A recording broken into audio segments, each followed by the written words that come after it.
Em toda a África, são predominantes as crenças do islamismo e do cristianismo, mas os africanos acreditam em muitas mitologias específicas de cada parte da África.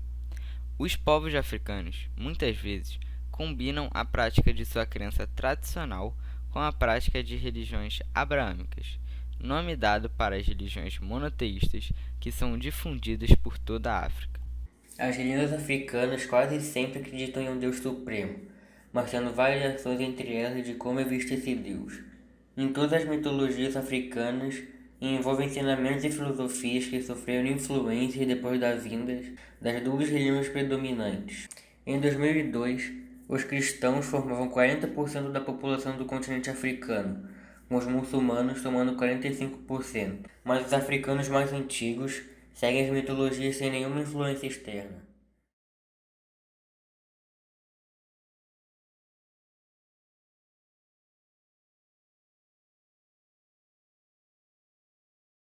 Folclore é o conjunto de tradições constituído por lendas, mitos, danças, culinária, religiões e costumes que são passados de geração por geração. No folclore brasileiro, existem vários costumes que vieram da África, como o samba de roda, que é uma dança tradicional do Brasil que foi originado no século XIX por escravos, onde normalmente duas pessoas dançam no meio de uma roda de pessoas, enquanto as mesmas batem palmas e cantam.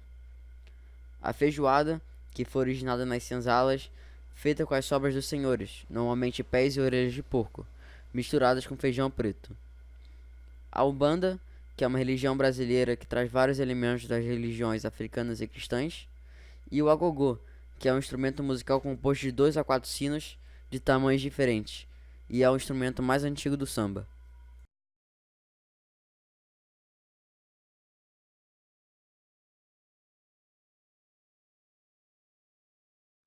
A Nancy, a aranha, também conhecida por Kwaku, é um dos animais trapaceiros mais populares da mitologia do oeste africano. Criaturas como ela são figuras perniciosas, que muitas vezes se opõem à vontade dos deuses, resultando em algum tipo de infortúnio para os seres humanos. Assim como muitas outras criaturas trapaceiras, o astuto Anansi pode mudar sua aparência para se parecer com uma humana, um coelho, uma raposa e outros animais. O Anansi é conhecido como um contador de histórias também, e bem conhecido por ser malandro em relação aos deuses. Esta lenda fala sobre a filha do deus do mar, Iemanjá, que casou-se e teve 10 filhos, todos orixás.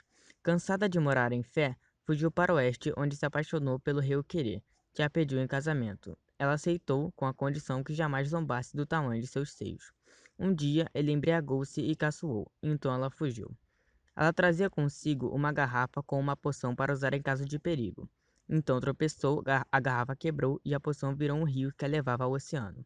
O Querer tentou impedir a fuga da mulher, transformando-se em uma colina para barrar o curso das águas.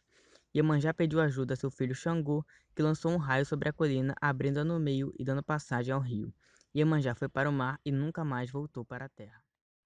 A filosofia Ubuntu se baseia nos princípios de lealdade, humildade, empatia e respeito. A lenda africana sobre Ubuntu aborda a cooperação e de como através dela podemos chegar à igualdade, à harmonia e, por consequência, à felicidade. Um antropólogo visitou um povoado africano para conhecer a sua cultura e averiguar quais eram seus valores fundamentais. Assim que lhe ocorreu uma brincadeira para as crianças do povoado. Ele colocou um cesto de frutas perto de uma árvore e disse o seguinte às crianças: a primeira que chegar à árvore ficará com o cesto de frutas. Mas quando o homem deu o sinal para que começasse a correr em direção ao cesto, aconteceu algo inusitado. As crianças deram as mãos umas às outras e começaram a correr juntas. Ao chegar ao mesmo tempo, todos desfrutaram do prêmio. Eles se sentaram e repartiram as frutas. O antropólogo lhes perguntou por que tinham feito isso, quando somente uma poderia ter ficado com todo o cesto. Uma das crianças respondeu: Ubuntu. Como um de nós poderia ficar feliz se o resto estivesse triste? O homem ficou impressionado pela resposta sensata desse pequeno. Ubuntu é uma antiga palavra africana que na cultura significa sou quem sou porque somos todos nós. É uma filosofia que consiste em acreditar que cooperando se consegue a harmonia, já que se consegue a felicidade de todos. O espírito de Ubuntu. Essa profunda sensação africana de que somos humanos apenas através da humanidade de outros seres humanos. Não é um fenômeno paroquial, mas se agregou globalmente à nossa busca comum por um mundo melhor.